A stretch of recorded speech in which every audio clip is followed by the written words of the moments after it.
Hi, this is Brass Check, and we're recording this on Wednesday, August 23rd. This is a special program.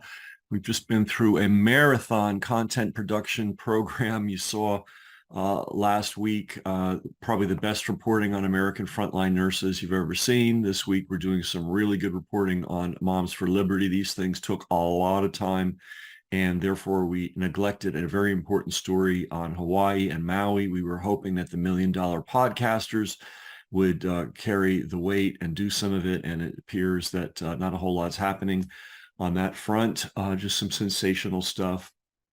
I like not to repeat things that other people are saying because other people are saying them, and why waste my breath? But I don't think anybody's been talking about this.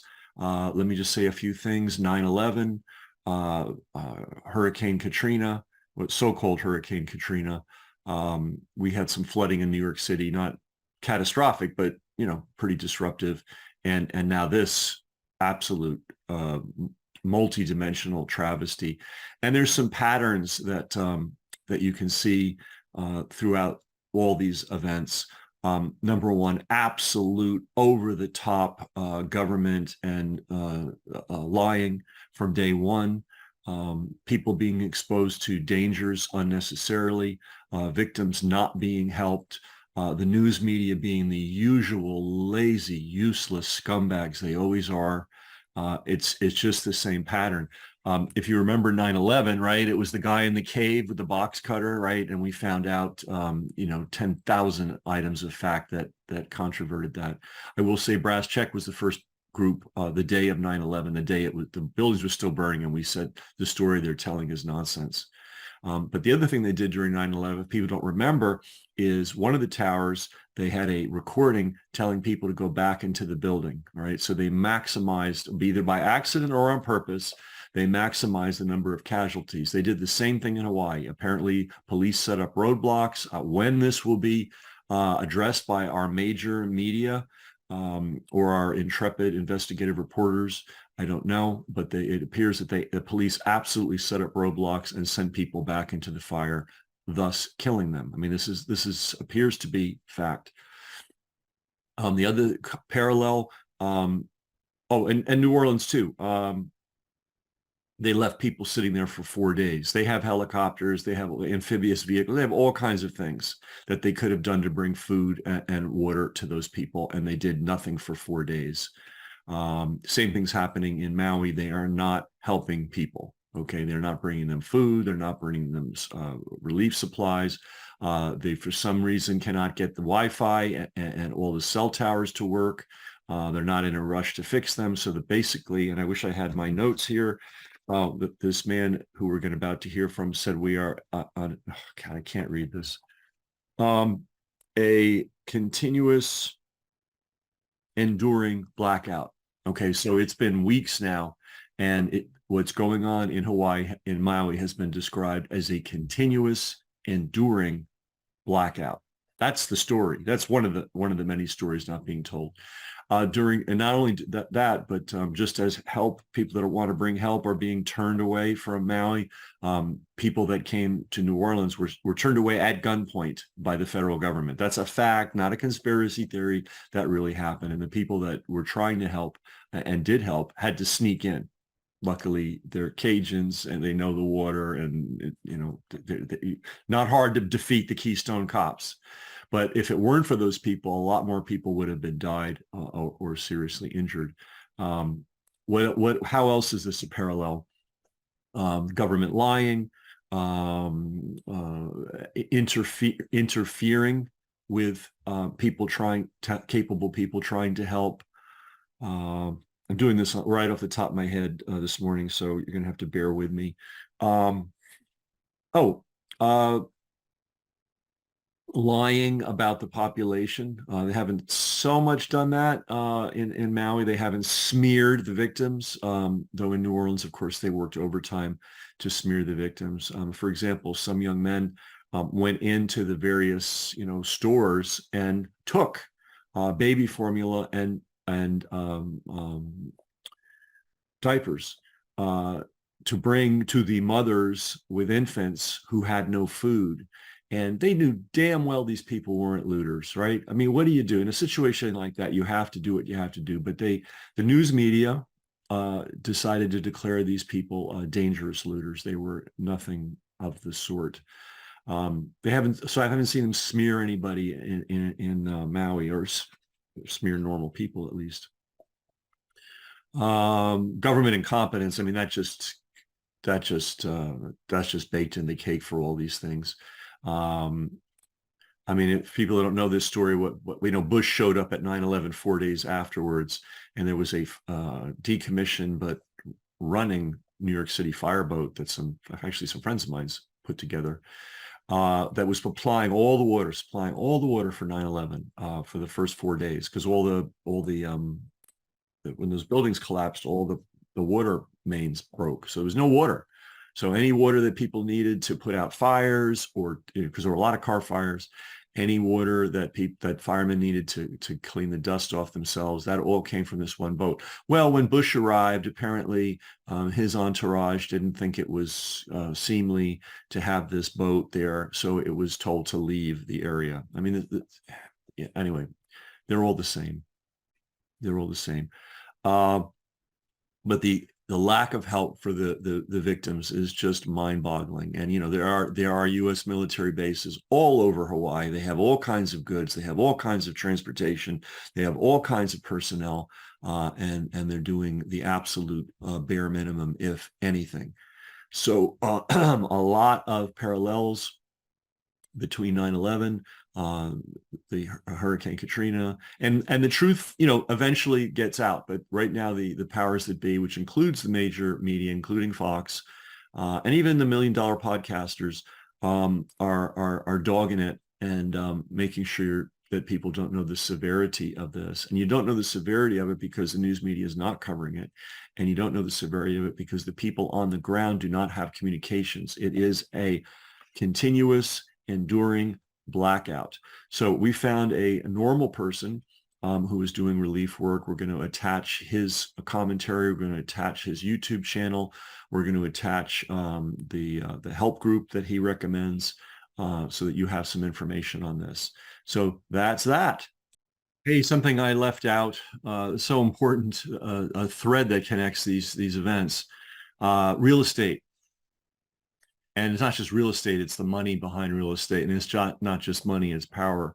Remember 9/11, Building 7 collapsed as if by controlled demolition, even though it hadn't been hit by anything, and had the smallest of fires. And the owner of that building, I forget his name, received double insurance payout for that. Quite interesting. New Orleans flooded because the U.S. Army Corps of Engineers and the private contractors that spent billions and billions of U.S. tax dollars built a complete crap levee system. That's why the city failed. It flooded. It did not flood because of a hurricane. And what was the answer to that? They were going to bulldoze a long-standing African-American neighborhood and turn it into golf courses and playgrounds for the rich. That was going to be their solution to the devastation of New Orleans. And of course, the thing in Maui stinks to the high heavens. If you don't know, this is some prime real estate. It's inhabited, or has been inhabited, by the native Hawaiians. I mean, it was once their country, and we did invade it and steal it from them and called it a state. Anyway, they've held on to quite a bit of their land, including this piece, and all the vultures have been circling around it, not for a year, for 50 years. And this particular community has resisted having its land taken from them. And now apparently all kinds of laws. One was changed right before the fire started. Another law has just been changed after the fire. And it's all happening under cover of darkness. Many, many, many billions of dollars are at stake. And hard to believe that there are people so sick that they would use a tragedy like this to steal people's land. But, that's the kind of people that we have at the top in this country. And it's pretty clear. We're trying to get permission from the FAA, but they've got this massive 3,000-foot ceiling, no-fly zone for drones or anything. Why can't we observe what they're doing? FEMA also announced today that they're not allowing anyone they are not going to be releasing any photos or any videos of the burn site in respect for the Hawaiian culture when it comes to the dead and doesn't make any sense to me. I don't know where that come from. I'd like for the Hawaiian people to respond.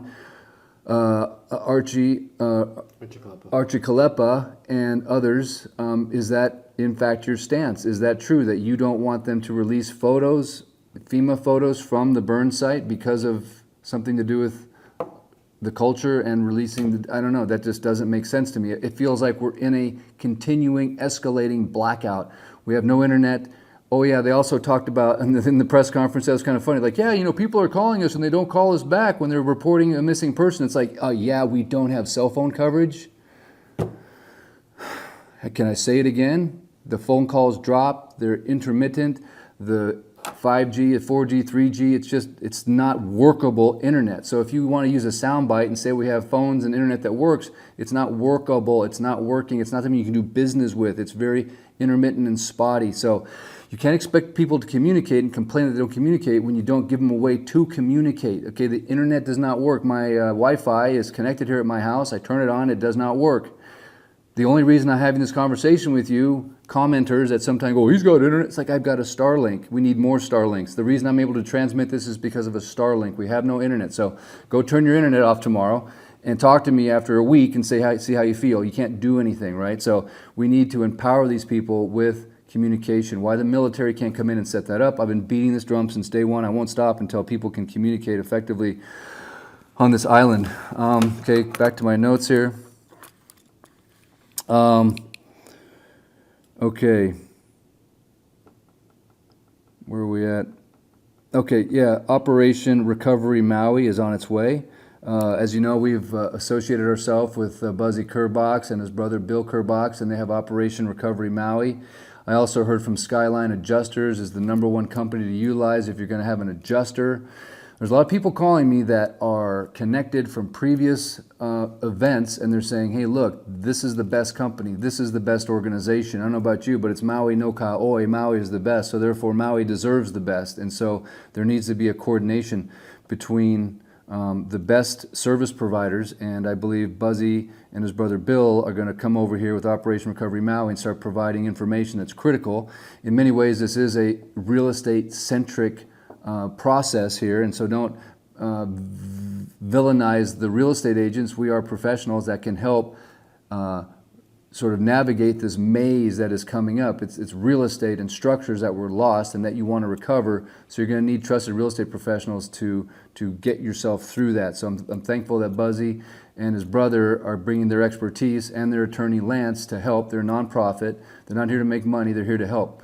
So they just landed on the island. Thank you so much. And then what else do we have? Okay, we are looking to interview people. If you notice, it's the same table I sat at yesterday, and we interviewed Alicia and Jeremy. And by the way, a lot of comments why I didn't ask her questions, why I didn't talk, and I'm like, you know, whatever. She asked me before the interview, I don't want to say anything. I just want to sit here. I just want to support my husband. So if the comments and the haters and the weirdness could just go away, again, that's noise. One thing I'm learning in a crisis situation, you have a lot of people that create hindrance through their noisy, unnecessary nonsense. And so it's like, I love that saying, is it from the military? It's like lead, follow, or get out of the way, right? Lead, follow, or get out of the way. Do or die. Thine is not to question why. Those are just to do or die, right? Do what you're supposed to do, or just shut up and leave. Okay, that's it. Otherwise, you're adding to the problem. And I think someone said at the press conference today, don't add to this problem, please. Let's get rid of the noise. Let's get rid of the haters. Let's get rid of, honestly, even the support phone calls. We love you. We're praying for you. Okay, we get that. Thank you. Trust me, we love the fact that you're supporting us and you're praying for us. But there's only so many minutes in the day to accomplish what you need to accomplish. And we have to filter through now thousands of things coming in, just critical, mission critical things. What can we do to fill the gap today and tomorrow? That's why we have a resource page at MauiLFG.org that you can fill out if you're a resource. You can donate there to LaHanaFireFund.com. And you can also, if you need help, we have victims that are going there saying, hey, I need this. On that note, we are ready to start interviewing people long format. For the record, right? Call it like a voluntary eyewitness deposition, but if you are someone that wants to tell your story, if you're a government official, if you're a firefighter here on Maui, if you are a police officer here on Maui, if you're with emergency management, if you are someone that's close to this and you want to tell your story in a safe environment that's unedited, uncensored, and you're just free to share your heart, whatever you want to talk about, we're not going to have any expectations, but we'd like to offer this as a place where Dylan just set up our what's it called? Podcast. He's just setting up our podcast right now. So great ideas. I've been a YouTuber for a while, and I told my kids this morning, I have a little staff meeting here in the morning. I say the most important things you get from your channel is the feedback from your listeners. It's like a feedback loop. You guys give us good information, and then we implement it. Well, now we're getting so much information. It's not just about an entertainment channel or whatever. You're giving us good information, and we're trying our best to listen, but we have to be organized, and we need to get the good information, and we appreciate you sharing that. And please continue to do that. And let's just do it in an organized fashion. And thank you, John Morgan, for creating the MauiLFG.org website where people can put in their resources, they can put in what they help. We've got AI matching them together. One person that had a bunch of comments like, why am I mentioning AI? I don't know, it's just a cool way to organize data, I guess, but it's helping. We are a very, very skinny organization here, right? We got me and my kids, basically, doing the best that we can. And Nuku had to go back to the mainland for a funeral, so Nuku, I'm sorry for your loss, and much condolences, and thank you for all the support so far for Fish, and for Ed, and for Jeremy. We're going to continue not to just do this for people that are live, but we're going to be recording. We bought GoPros for all the boys today. Thank you, Maui Dan. Maui Dan flew all the way over here. Can you believe it? Maui Dan showed up at my doorstep both mornings at 6 a.m. Of course, I was up on the phone already, but Maui Dan is here to help. So he went and got me some coffee because I ran out. By the way, this whole thing is like harnessing the power of caffeine. And Maui Dan went and got some GoPros, and we're going to start documenting us giving this money to. There's a lot of people asking for accountability. We will be the most accountable GoFundMe on the internet, quite frankly, because we're going to go get the stories from the people. Because also what we're doing here, by the way, is we're collecting evidence. So encourage people to upload everything to archive.org. I know people have said, oh, it's not reliable, and even they lose stuff. Okay, if you got a better place, fine, let me know. But what I'm being told by people on the Big Island, now check this out, the conspiracy theorists are really going to go wacko on this one. But there's people that have reached out to us from the Big Island that were taking pictures of clouds from the Big Island over Maui that they thought looked interesting, and then they disappeared. They disappeared off their phone and off their iCloud. So again, I'm just stating what I'm hearing, and that's just what it is. So let's get everything onto a cloud that won't go away, and I believe that's archive.org. Put everything you have on a hard drive or a disk, save everything, it's all evidence, videotape everything, even today as things happen. We have the people that can document and do the things today to hold the people accountable that were grossly negligent. And certainly if there is a greater plan to create a 15-minute city and to do all these things, well, we'll figure that out too, right? We're smart, we can figure it out. They don't have a chance. Whoever the enemy is, we don't know who it is, right?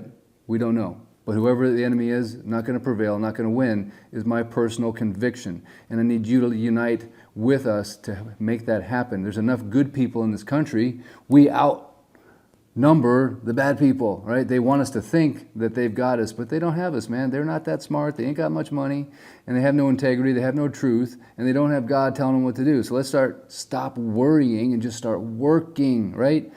That's kind of a good one, huh, Colton? Stop worrying and start working. Your action will take away the fear and will mobilize you. Quit thinking about things that don't matter and start thinking about things and think about how you can help somebody else. And what is the call to action today? So here we're all about, let's find the gap, let's fill the gap, let's effing go. Right, John Morgan? That's our cry, that's our call to action. So again, we'd love to interview victims. If you're a victim and you have a story to tell, there's a video that I posted about a guy that shows his whole walk. Was it Herzog, I believe? It's unbelievable footage, and it shows, quite frankly, he got routed back into Lahaina town. There's actually a footage of him leaving the north end of Front Street, and you can see cars were being put through the stoplight, trying to merge into traffic heading north. Why weren't all lanes open? There's police cars that are blocking the southbound lanes. Those southbound lanes should have been opened and people spewing out. Someone was nice enough to create on my community tab an aerial view of that intersection. Go study it and look at it and just figure it out for yourself. The police chief was asked about this today, about people not being able to leave Lahaina, and I don't think the answer was adequate. Watch the footage that people are posting and see, especially the Herzog one, shows he's driving from Napili to Kihei, and he gets rerouted, tries to go up the bypass, he can't, he gets rerouted into Lahaina town, he's going in circles in Lahaina town, and then eventually he saved his own life by parking his car and walking out. So the people that walked out in time were saved. The people that were in their cars, I don't know what happened. I'd love to know. If you have some footage of what happened to those cars, that'd be great. Again, we're not assigning blame. We are not trying to find someone to blame. We are looking for the facts. We're going to assemble the facts, and all this information will eventually be studied and investigated. But right now, what are the things we need to do today to preserve the facts? Ours is not to judge. Ours is not to come to conclusions and create all this noise and fear and all that kind of good stuff. There's too much emotion. Let's just do the job that's at hand and let the authorities figure it out later. But right now, we're in a position, uniquely positioned, if you're on this island, to capture things and to show what's happening. That's why we're trying to get the FAA to allow us to fly a drone. We don't even need to go like over the burn site at all. You know, if that's the issue. We can, you know, just patrol the perimeter. We can have that drone looking at the fire at the hillsides. We can be recording images at night to see what's going on at nighttime. There's a lot of things we can be doing to patrol our land, to patrol our island. Why would they not allow citizens to patrol their area? We've got a neighborhood watch right here. We patrol this field that's next to us. We've called in a fire 3 different times that sparked up. We, the citizens, called it in. Why wouldn't they be eliciting the support of citizens? Hey, you've got an FAA Part 108. I've got that license. I can fly that drone. Mike just came over here. He can fly that drone. Allow us to patrol our airspace with drones and see what's going on during the day, at night. We have a fleet of drones that we could be flying, showing what's going on from afar, not hurting a soul. Promise you. But the fact that the FEMA said they're not going to release any photos of pictures or videos inside Lahaina town, that is just, I don't understand that one. That doesn't make any sense. Does that make sense to you, Dylan? No, Okay. not at all.